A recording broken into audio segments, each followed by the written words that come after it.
Hello everyone. तो आज हम इस वीडियो के द्वारा सीबीएसई बोर्ड का हिंदी जो कि क्लास 10th का है, इसके गद्य भाग के चैप्टर नंबर 1 बड़े भाई साहब पढ़ रहे थे, जिसे लिखा है प्रेमचंद जी ने। अगर आपने इस चैप्टर का पार्ट 1 और पार्ट 2 नहीं देखा है तो पहले आप उसे देख लें ताकि आपको ये चैप्टर समझने में और ज़्यादा आसानी हो। तो आइए इसे हम स्टार्ट करते हैं। फिर सालाना इम्तहान हुआ। फर्स्ट हुआ था जिसमें बड़े भाई फेल हो गए थे और छोटे भाई पास हो गए थे। फिर से सालाना इम्तहान हुआ। कुछ ऐसा संयोग हुआ कि मैं फिर पास हुआ और भाई साहब फिर फेल हो गए। मैंने बहुत मेहनत नहीं की पर ना जाने कैसे दर्जे में अव्वल आ गया। मुझे खुद अचरज हुआ, आश्चर्य हुआ। भाई साहब ने प्राणांतक परिश्रम किया था, मतलब भरसक उन्होंने परिश्रम किया, मेहनत किया। कोर्स का एक एक शब्द चाट गए थे। 10 बजे रात तक इधर, 4 बजे भोर से उधर, 6 से 9:30 तक सुबह। स्कूल जाने के पहले मुद्रा कांतिहीन हो गई थी, मगर बेचारे फेल हो गए। इतनी ज़्यादा कड़ी मेहनत करने के बाद भी वो फेल हो गए दोबारा। मुझे उन पर दया आती थी। नतीजा सुनाया गया तो वह रो पड़े और मैं भी रोने लगा कि फिर से कैसे फेल हो गए। इतनी मेहनत करने के बाद भी अपने पास होने की खुशी आधी हो गई।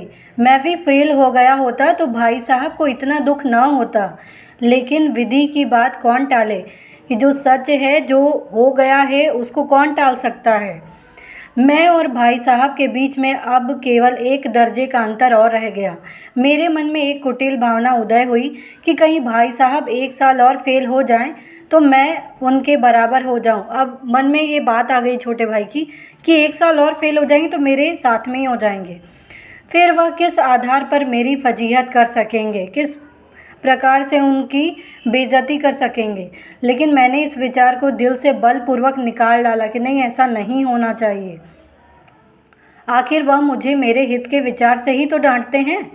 मुझे इस वक्त अप्रिय लगता है अवश्य, मगर यह शायद उनके उपदेशों का ही असर है कि मैं दनादन पास होता जाता हूँ और इतने अच्छे नंबरों से। अब भाई साहब बहुत कुछ नर्म पड़ गए थे। कई बार मुझे डांटने का अवसर पाकर भी उन्होंने धीरज से काम लिया। शायद अब वह खुद समझने लगे कि मुझे डांटने का अधिकार उन्हें नहीं रहा, या रहा भी तो बहुत कम। मेरी स्वच्छंदता भी बढ़ी। मैं उनकी सहिष्णुता और अनुचित लाभ उठाने लगा। मुझे कुछ ऐसी धारणा हुई कि मैं पास हो ही जाऊंगा। मेरे मन में तो ऐसी हो गई धारणा कि मैं तो पास हो ही जाऊंगा। और स्वच्छंदता मतलब बंधन से मुक्त हो गया मैं बड़े भाई से। और सहिष्णुता मतलब सहने की जो भावना थी वो मेरे में खत्म हो गया। अब मेरे में ऐसा हुआ कि मैं तो अब अनुचित लाभ उठाने लगा उस बात का कि मैं तो अब पास हो जाता हूँ। पढ़ूँ या ना पढ़ूँ, मेरी तकदीर इतनी बलवान है। इसलिए भाई साहब डर से जो थोड़ा बहुत पढ़ लिया करता था वो भी मैंने बंद कर दिया। मुझे कनकौवे उड़ाने का नया शौक़ पैदा हो गया था और अब सारा समय पतंगबाजी की ही भेंट होता था। फिर भी मैं भाई साहब का अदब करता था, उनकी नज़र बचाकर कनकौवे उड़ाता था। अब यहाँ पे कहा गया है कि मुझे किसी बात का डर ही नहीं था कि मैं पास होऊंगा, फेल होऊंगा। मैं 2 बार इतने कम पढ़ के भी मैं पास हो गया, अच्छे नंबर आ गए। तो मेरा जो डर था वो भी ख़त्म हो गया धीरे धीरे। और अब मैं जो थोड़ा बहुत पढ़ता था वो भी मैंने बंद कर दिया और मैं पतंगबाजी करने लगा। लेकिन अभी भी मेरे मन में बड़े भाई के प्रति वो अदब था। मांझा देना, कन्ने बांधना, पतंग टूर्नामेंट की तैयारियां आदि समस्याएं सब गुप्त रूप से हल की जाती थी। सब छिप छिपा के किया जाता था। मैं भाई साहब को यह संदेह न करने देना चाहता था कि उनका सम्मान और लिहाज मेरी नज़रों में कम हो गया है उनके फेल होने से। एक दिन संध्या समय हॉस्टल से दूर मैं एक कनकौवे लूटने बेतहाशा दौड़ने जा रहा था। आंखें आसमान की ओर थी और मन उस आकाशगामी पथिक की ओर जो मंद गति से झूमता पतन की ओर चला आ रहा था। मानो कोई आत्मा स्वर्ग से निकलकर विरक्त मन से नए संस्कार ग्रहण करने जा रही हो। बालकों की पूरी सेना लगे और झाड़दार बांस लिए उनका स्वागत करने को दौड़ी आ रही थी। किसी को अपने आगे पीछे की खबर नहीं थी। लोग इतना वो पतंग को दौड़ने में, पकड़ने में व्यस्त हो गए थे। सभी मानो उस पतंग के साथ ही आकाश में उड़ रहे थे, जहाँ सब कुछ समतल है, न मोटर कारें हैं, न ट्राम है, न गाड़ियाँ हैं। सहसा भाई साहब ने मेरी मुठभेड़ हो गई, जो शायद बाजार से लौट रहे थे। मैं उनसे मिल गया रास्ते में। उन्होंने वही हाथ पकड़ लिया और उग्र भाव से बोले, इन बाजारी लौंडों के साथ धेले के कनकौवे के लिए दौड़ते तुम्हें शर्म नहीं आती? तुम्हें इसका भी कुछ लिहाज नहीं कि अब नीची जमात में नहीं हो, मतलब छोटी क्लास में नहीं हो। अब तुम्हें और ज़्यादा पढ़ने की ज़रूरत है, बल्कि 8वीं जमात में आ गए हो और मुझसे केवल 1 दर्जा नीचे हो। आखिर आदमी को कुछ तो अपनी पोजीशन का ख्याल रखना चाहिए कि अब वो बड़ा हो गया है, उसे इस तरीके के रोड में इस तरीके से घूमना नहीं चाहिए, पढ़ाई में ध्यान देना चाहिए। एक ज़माना था कि लोग 8वां दर्जा पास करके नायब तहसीलदार हो जाते थे। मैं कितने ही मिडिलचियों को जानता हूँ जो आज अव्वल दर्जे के डिप्टी मजिस्ट्रेट या सुपरिटेंडेंट है।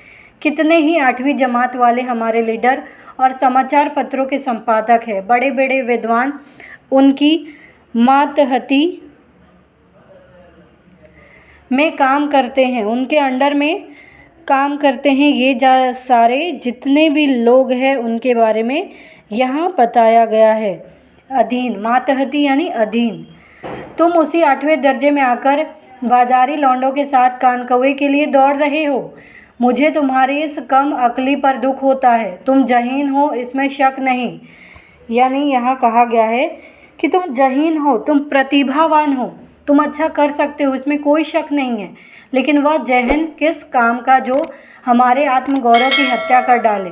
तुम अपने दिल में समझते होगे मैं भाई साहब से महज 1 दर्जा नीचे हूँ और अब उन्हें मुझको कुछ कहने का हक नहीं। तुम सोचते होगे कि तुम तो मेरे से बस 1 दर्जा नीचे हो, तो मुझे तुम्हें कहने का कोई हक नहीं है। लेकिन यह तुम्हारी गलती है। मैं तुमसे 5 साल बड़ा हूँ और चाहे आज तुम मेरी ही जमात में आ जाओ और परीक्षकों का यही हाल है, तो निसंदेह अगले साल तुम मेरे समकक्ष हो जाओगे और शायद 1 साल बाद तुम मुझसे आगे भी निकल जाओ। लेकिन मुझ में और तुम में जो 5 साल का अंतर है, उसे तुम क्या खुदा भी नहीं मिटा सकता।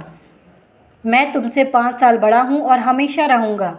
मुझे दुनिया का और ज़िंदगी का जो तजुर्बा है, तुम उसकी बराबरी नहीं कर सकते, चाहे तुम MA और DPhil और DLit ही क्यों ना हो जाओ। समझ किताबें पढ़ने से नहीं आती, दुनिया देखने से आती है। हमारी अम्मा ने कोई दर्जा नहीं पास किया और दादा भी शायद 5वीं 6ठी जमात के आगे नहीं गए, लेकिन हम दोनों चाहे सारी दुनिया की विद्या पढ़ ले, अम्मा और दादा को हमें समझाने और सुधारने का अधिकार हमेशा रहेगा।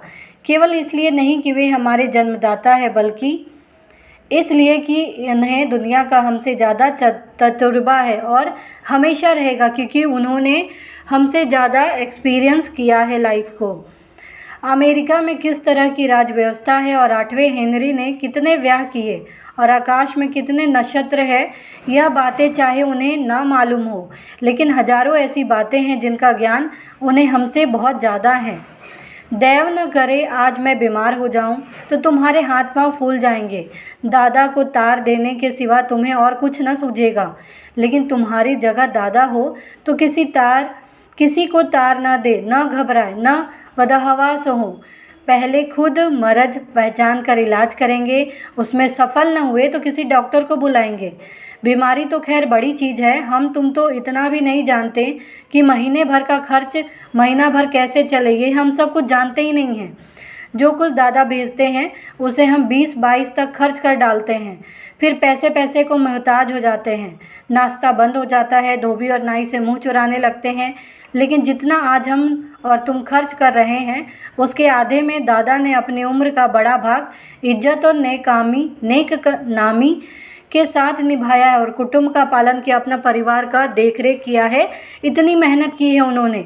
हम लोग तो इसके बारे में कुछ जानते भी नहीं हैं और हमारे खर्च अगर पहले ही ख़त्म हो जाए तो हम सब और परेशान हो जाते हैं, जिसमें सब मिलकर 9 आदमी हैं परिवार में। अपने हेडमास्टर साहब को ही देखो, एमए है कि नहीं, और यहाँ के एमए नहीं ऑक्सफोर्ड के हैं।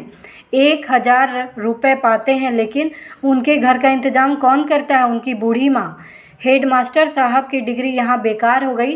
पहले खुद घर का इंतज़ाम करते थे, खर्च पूरा न पड़ता, कर्जदार रहते थे। जब से उनकी माताजी ने प्रबंध अपने हाथ में लिया है, जैसे घर में लक्ष्मी आ गई है। तो भाईजान, यह गरूर दिल से निकाल डालो कि तुम मेरे समीप आ गए हो और अब स्वतंत्र हो। मेरे दे तुम बेराह न चलने पाओगे। अगर तुम यो न मानोगे तो मैं थप्पड़ दिखाकर इसका प्रयोग भी कर सकता हूँ। मैं जानता हूँ तुम्हें मेरी बात जहर लग रही है। मैं ये सारी चीज़ें जो तुम्हें समझा रहा हूँ, तुम्हें बहुत बुरा लग रहा होगा, लेकिन मैं हमेशा तुम्हारा साथ दूंगा। अगर तुम गलत रास्ते पे चलोगे तो मैं तुम्हें समझाऊंगा। मैं उनकी इस नई युक्ति से नतमस्तक हो गया। मुझे आज सचमुच अपनी लघुता का अनुभव हुआ और भाई साहब के प्रति मेरे मन में श्रद्धा उत्पन्न हुई।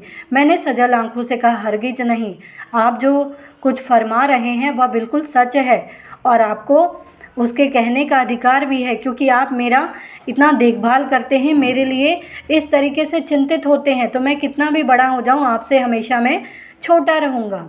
भाई साहब ने मुझे गले से लगा लिया और बोले, मैं कनकौए उड़ाने को मना नहीं करता, मेरा भी जी ललचाता है, लेकिन करूँ क्या? खुद बेराह चलूँ तो तुम्हारी रक्षा कैसे करूँ? यह कर्तव्य तो मेरे सिर पे है। संयोग से उसी वक्त एक कटा हुआ कनकौआ हमारे ऊपर से गुजरा। उसकी डोर लटक रही थी। लड़कों का एक गोल पीछे पीछे दौड़ा चला आता था। भाई साहब लंबे हैं ही, उछलकर उसकी डोर पकड़ ली और बेतहासा हॉस्टल की तरफ दौड़े। मैं पीछे पीछे दौड़ रहा था। अब भाई समझा रहे हैं कि कितना भी बड़ा हो जाओ, लेकिन आज माँ, पापा, दादा, जितने भी लोग हैं, इन्होंने जो किया है उतना हम कभी नहीं कर सकते। और जो जिस तरीके से वो चलाते हैं हर चीज़ को, उस तरीके से नहीं चला सकते। जैसे एक मास्टर के बारे में भी बताया कि वो जैसे चलाते थे, लेकिन जब बागडोर उनकी माँ के ऊपर चढ़ा तो घर कितना अच्छा तरीके से चलने लगा। तो यहीं पे कहते हैं कि मैं तुम्हें समझा रहा हूँ, तो हो सकता है तुम्हें मेरी बातें जहर की जैसे लगे, लेकिन ये तुम्हारे भलाई के लिए है। ये सारी बातें सुनकर छोटे भाई ने भी जब कहा कि नहीं, आप जो कह रहे हैं वो सही है, तो दोनों एक दूसरे को गले लगा लेते हैं। और बड़े भाई कहते हैं कि मैं तुम्हें मना नहीं करता कि तुम पतंग मत उड़ाओ, मेरा भी मन करता है, लेकिन मैं यही सब करूं तो तुम्हारी रक्षा कैसे करूं? फिर मैं अपने कर्तव्य को कैसे निभाऊं? उसी समय एक पतंग ऊपर से गुजरा। लड़के लोग उसके पीछे दौड़ते आ रहे थे। भाई साहब तो लंबे थे, उन्होंने उछलकर उसकी डोर को पकड़ लिया और हॉस्टल की तरफ दौड़ने लगे और छोटा भाई उसके पीछे पीछे दौड़ने लगा। तो उम्मीद है आपको ये स्टोरी समझ में आई होगी, जिसके बीच में बड़े भाई और छोटे भाई के बीच में जो प्रेम था वो हमें दिखलाया गया कि किस तरीके से बड़े भाई होने का कर्तव्य उन्होंने निभाया। और इस आदर्श रूप को बनाने के लिए जैसे वो अपने बचपन को खो बैठते हैं, अपने भाई की शिक्षा के लिए वो सही रास्ते पे चले, उसके लिए वो पूरी तरीके से उसे हमेशा समझाते रहते हैं। तो उम्मीद है आपको ये स्टोरी समझ में आई होगी। तो प्लीज़ आप इस वीडियो को लाइक करना, शेयर करना, सब्सक्राइब करना, कमेंट करना ना भूलें। Thank you.